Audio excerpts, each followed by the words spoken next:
Okay guys, Calculus 13.7 discusses tangent planes and normal lines. So we talked briefly at the end of 13.6 that the gradient is normal to a level curve. So we've talked about surfaces in space, though not that often with tangents. We usually talk about them with the form z equals f of x, y, so 3-dimension. In the development to follow, though, sometimes it's more convenient to simply give the representation that it's a function equal to 0 and let z be a variable as well. So we just subtract the z to the other side and set it equal to 0. But generally speaking, let's describe something. Describe the level surface given by the function f of x, y, z equals x squared plus y squared plus z squared minus 4 when f of x, y, z equals 0.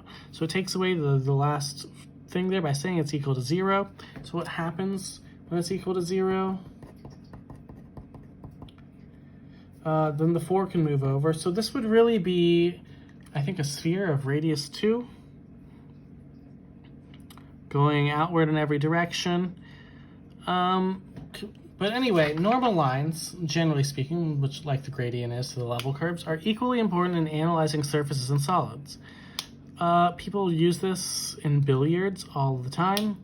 When a stationary, like playing pool, when a stationary ball is struck at a point P on its surface, it moves along the line of impact determined by P in the center of the ball.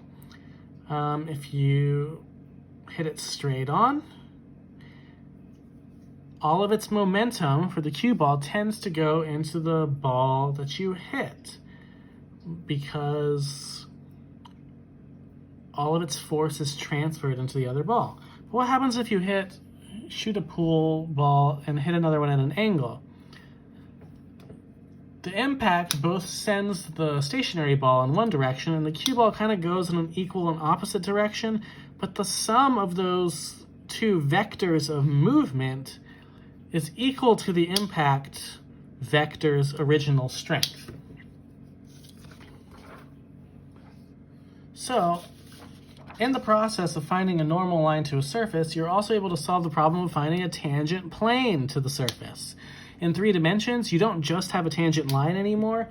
Technically, there would be an infinite number of tangent lines, because if there's a tangent line in 2D, then in 3D that could be going out from that point in any number of directions, because it's like a tangent vector, but the vector has any multipliers. So, in the process of finding, because we talked about the vectors, there's an infinite number of derivatives, so it's a whole tangent plane. So if S is a surface given by f of x, y, z equals 0, and let P be a point on S, if C is a curve on S through P that is defined by the vector value function r of t equals x of ti plus y of tj plus z of tk, then for all t, f of x of t, y of t, z of t equals 0.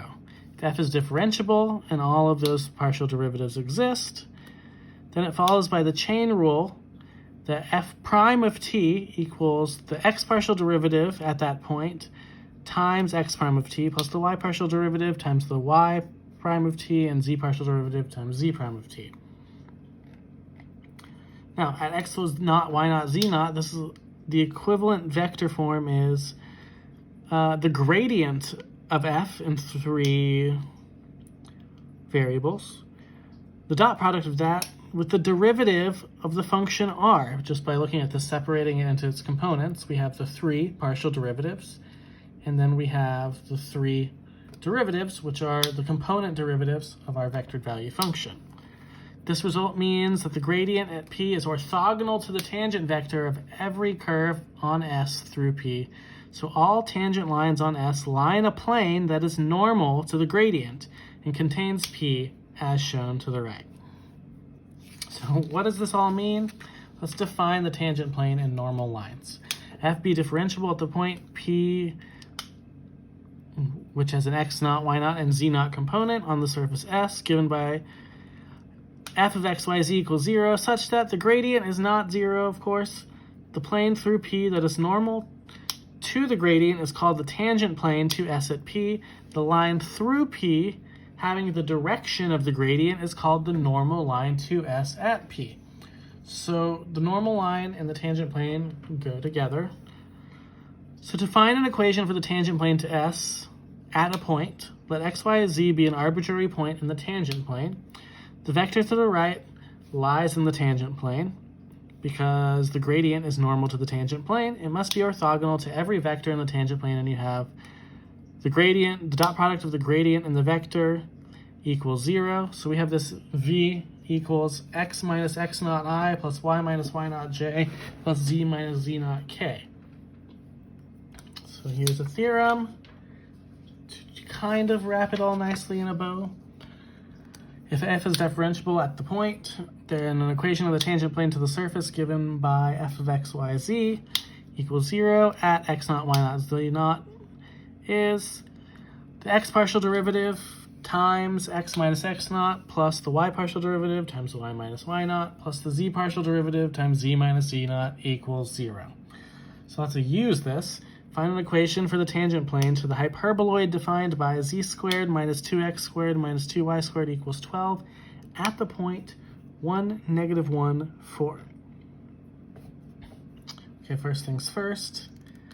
Normally, we're supposed to set this thing equal to 0. However, because it's equal to a constant, remember that constant will disappear anytime we take the derivative. And we have to take the derivative for all of these, so it'll be zeroed out, so I'm not too worried about that. Normally, you would want to move it over in one way. So let's do the partial derivatives. X partial derivative is negative 4x. Y partial derivative is negative 4y. Z partial derivative is 2z. Now, we have an actual point for these. So that means we plug in the point here. Negative 4 times 1 is negative 4. Negative 4 times negative 1 is positive 4. 2 times 4 equals 8. So those are my three things that I will multiply by my x minus x naught, y minus y naught, and z minus z naught. So that's negative 4 times x minus my x point 1 plus 4 times y minus my point negative 1, so that's plus 1, plus 8 times z minus 4, and it's equal to 0. Now this would be the more general form if you want to multiply it out to get what this would be. It's negative 4x plus 4 plus 4y plus 4 plus 8z minus 32. If we combine our constants, this will be negative 4x plus 4y plus 8z minus 24 equals 0.